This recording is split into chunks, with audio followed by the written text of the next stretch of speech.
ગુજરાતના રાજકારણમાં ફરી એક વખત ગોપાલ ઇટાલિયાના નામે ભારે ચર્ચા અને તણાવ ઊભો થયો છે.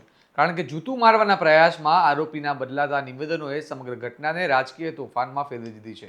એક તરફ કોઈ કહી રહ્યું છે કે આ આખું આમ આદમી પાર્ટીનું પબ્લિસિટી સ્ટન્ટ છે, તો બીજી તરફ આમ આદમી પાર્ટી આ ઘટનાને ભાજપનું કાવતરું ગણાવી રહી છે.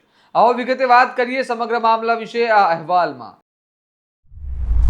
નમસ્કાર, હું ચિરાગ વર્ષાબેન, આપ જોઈ રહ્યા છો સ્વમાન.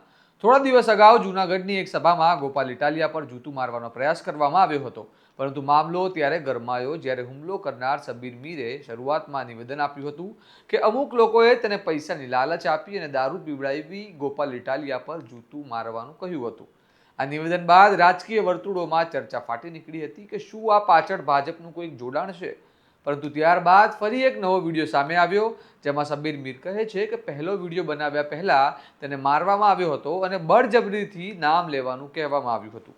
નવા નિવેદનમાં તેણે પિયુષ પરમાર નામના વ્યક્તિ પર આરોપ લગાવ્યો છે કે તેણે તેને કહ્યું હતું કે તું જૂતું માર એટલે ગોપાલભાઈ ચર્ચામાં આવશે અને આગળ વધશે. જુઓ વિડીયો. મારું નામ છે સબીર પંડુરી, સબીર પરમાર.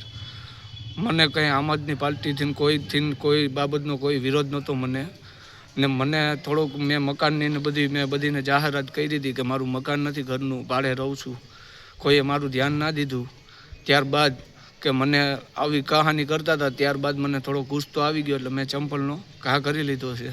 ત્યારબાદ હું ઘરે વહી ગયો. અડધી રાત મને રાખ્યો છે જેલમાં. ત્યારબાદ હું ઘરે વહી ગયો.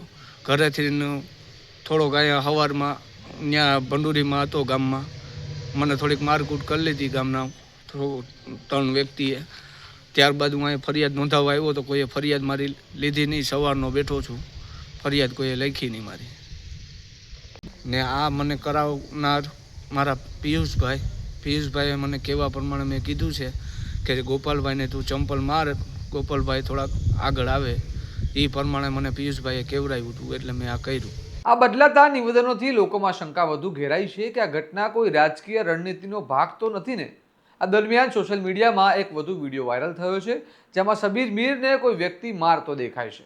આ વિડીયો બાદ તેના બીજા નિવેદનને સમર્થન મળતું હોય તેવી ચર્ચા પણ શરૂ થઈ છે. આમ આદમી પાર્ટી આ મામલે ભાજપ પર સીધો આરોપ લગાવી રહી છે, જ્યારે ભાજપ તરફથી આ સમગ્ર ઘટનાને આપનું પબ્લિસિટી સ્ટન્ટ ગણાવવામાં આવી રહ્યું છે. પરિણામે એક જૂતું મારવાના પ્રયાસથી શરૂ થયેલો આ મામલો હવે રાજ્યભરના રાજકીય માહોલને ગરમાવી રહ્યો છે. હવે સવાલ એ છે કે આ ઘટના ખરેખર એક સ્વયંભૂ હુમલો હતી કે કોઈ રાજકીય કાવતરું હતું કે પછી જાહેર ચર્ચામાં રહેવા માટે રચાયેલો પબ્લિસિટી સ્ટન્ટ હતો. બદલાતા નિવેદનો અને વાયરલ વિડીયો બાદ લોકોમાં વિશ્વાસ અને શંકા બંને વધ્યા છે. આ સમગ્ર મામલે તમારું શું મંતવ્ય છે તેમને કમેન્ટ બોક્સમાં જણાવો. આવા વિગતવાર અહેવાલો માટે સ્વમાનની ચેનલને લાઇક કરો, આ વિડીયોને શેર કરો અને ચેનલને સબસ્ક્રાઇબ કરવાનું ભૂલતા નહીં. અને જોતા રહો તમારું સ્વમાન. નમસ્કાર.